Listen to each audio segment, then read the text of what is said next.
kebudayaan ini bukan hal kecil, bukan persoalan lip service, bukan persoalan semuanya serba indah, tidak. Kebudayaan itu kalau di Minang itu adalah membangun akal budi. Kebudayaan itu tiangnya adalah, bangunannya pertama adalah akal budi. Orang Minang itu tidak memiliki batas wilayah teritorial selain batas akal budi. Minangkabau itu ada dalam pikiran dan ada dalam hati mereka. Artinya ketika raso dibawa naik, ketika preso dibawa turun. Artinya check and balance, check and recheck itu dilakukan pada diri sendiri bagi pemangku adat, bagi masyarakat di Minangkabau dan masyarakat di Indonesia. Kalau berangkat produk kebudayaan itu adalah akal dan budi, berarti yang ditegakkan adalah marwahnya. Artinya kedijayaan itu bukan dari bentuk gedung-gedung menjulang seperti kaum Samud pernah lakukan pada berabad-abad lalu, dan membangun kekuatan militer seperti kaum Ad yang suka berperang. Bukan itu kebudayaan. Peradaban dan kebudayaan itu dibangun oleh akal dan budi.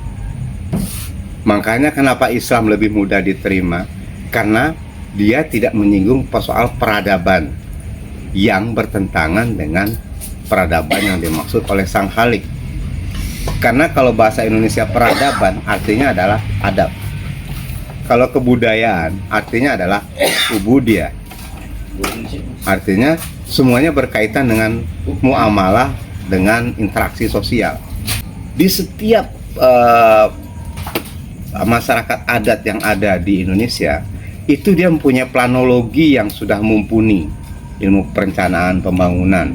Seperti kalau orang Minang itu di mana dia mulai beteratak betapian, ya, bakorong bakampuang, barumah gadang babalai bamusaji, basawah bapakandangan, ya kan, basawah baladang bapakandangan, itu sudah tersusun di mana mereka mandi, di mana mereka berjual beli, di mana mereka berinteraksi membangun adab akal budi di sebuah balai adat, ya kan.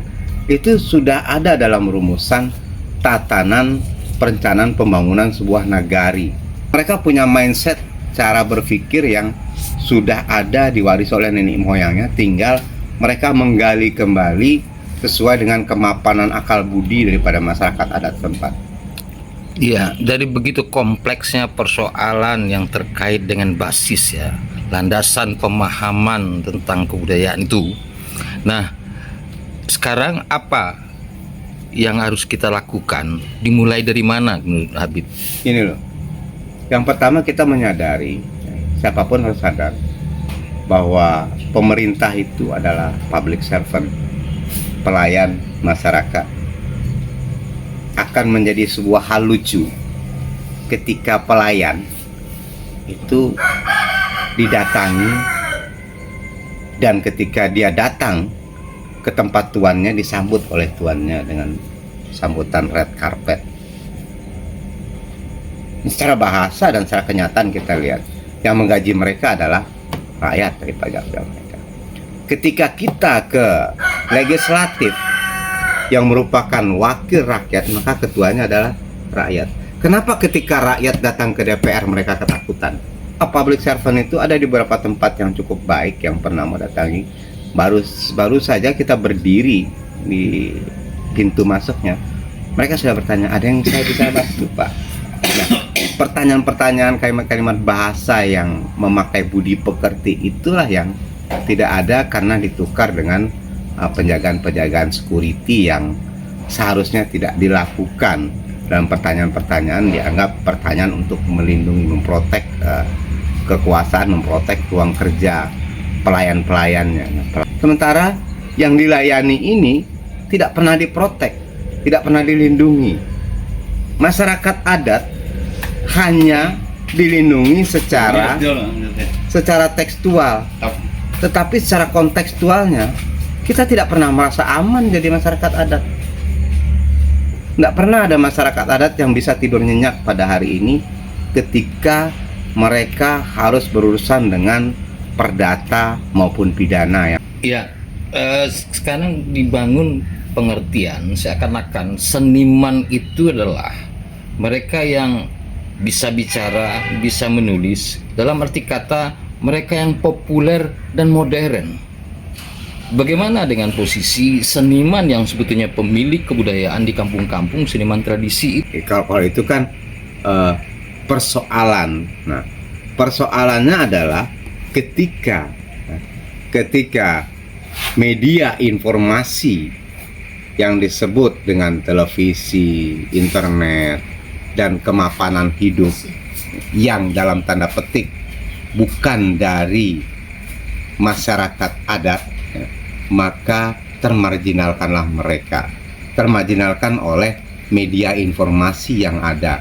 Nah, inilah peran-peran jurnalistik, peran-peran para sastrawan dan orang-orang yang mengaku budayawan yang tidak berangkat dari akar budayanya sendiri. Oke, apa yang harus kita lakukan agar mereka bisa kembali eksis dan diakui sebagai pemilik kebudayaan? Saya selalu menyadarkan masyarakat di kampung-kampung bahwa sesungguhnya kesenian itu, Anda mau bicara musik, seni rupa, teater, ya kan, atau apapun kesenian tari, itu semua berangkat daripada kalangan petani dan penggembala. Musik itu dari kalangan mereka, sehingga pada masa zaman Renaissance, zaman-zaman para kaisar, zaman-zaman para khalifah, ya kan, itu dirubah menjadi milik istana. Inilah yang diterbalikkan pada kenyataan yang sesungguhnya, bahwa produk-produk kesenian dengan polesan-polesan manut kepada kekuasaan, maka itulah yang disebut dengan seniman dan budayawan ketika dia mau diatur oleh kekuasaan, oleh para penguasanya. Nah, itulah yang cikal bakal merusak awal masyarakat kesenian yang ada di negara kita. Persoalannya apa? Orang yang sekolah kesenian dengan orang yang hidup berkesenian sehari-hari di kampung halaman mereka itu dibedakan. Padahal kalau yang profesor itu, yang profesional, dalam pengertian profesor profesional itu adalah masyarakat tradisi.